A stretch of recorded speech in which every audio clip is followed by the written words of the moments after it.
And here is the Writer's Almanac for Tuesday. It's the 8th of May, 2018.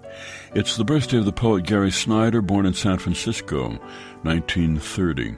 When he was 15, he read D.H. Lawrence's Lady Chatterley's Lover, and he liked it and went to the library and found some more books by Lawrence, poems, a book called Birds, Beasts, and Flowers.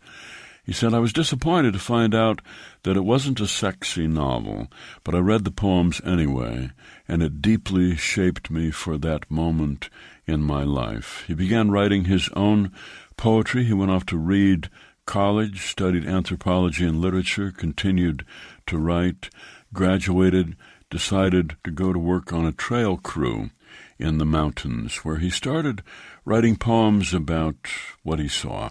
He taught himself Chinese. He was inspired by Chinese poetry, went back to San Francisco, got connected to the Beat poets, Allen Ginsberg and others, spent many years studying Zen Buddhism in Japan, lived on a Japanese island, translated poetry, came back to California, taught English at the University of California, Davis, became an environmental activist.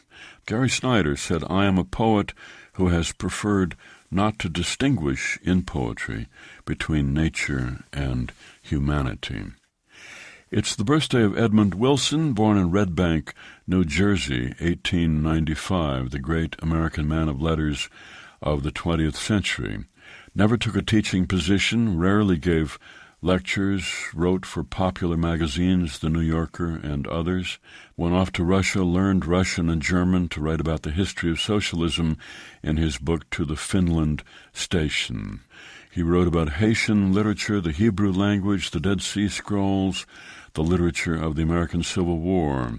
He introduced Americans to James Joyce and Proust and Nabokov, and he championed Ernest Hemingway and F. Scott Fitzgerald.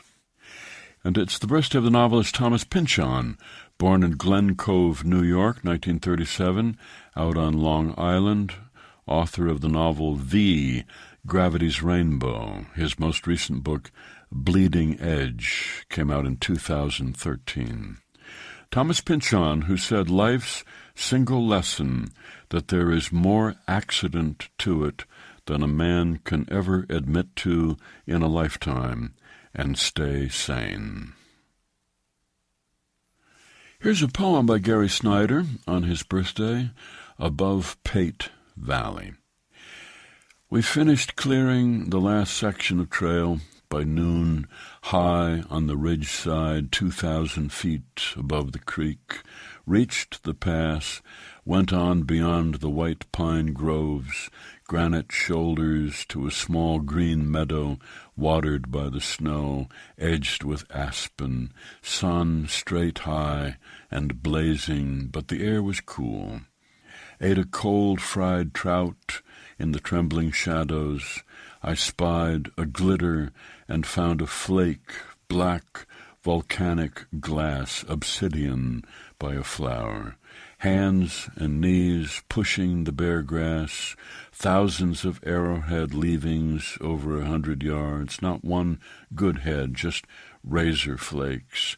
On a hill snowed all but summer, a land of fat summer deer. They came to camp on their own trails. I followed my own trail here, picked up the cold drill, pick, single jack, and sack of dynamite. 10,000 years. Above Pate Valley, a poem by Gary Snyder, from his collection Rip Rap and Cold Mountain, published by Shoemaker and Horde Publishers and used by permission here in the Writer's Almanac, supported by the Poetry Foundation, offering poetry podcasts to listen to and thousands of poems to read at poetryfoundation.org. And by the Mosaic Foundation of Rita and Peter Hayden, based in Ann Arbor, honoring the literary arts and the universe of great ideas. Produced by Joy Biles, assisted by Teresa Burgess. Be well, do good work, and keep in touch.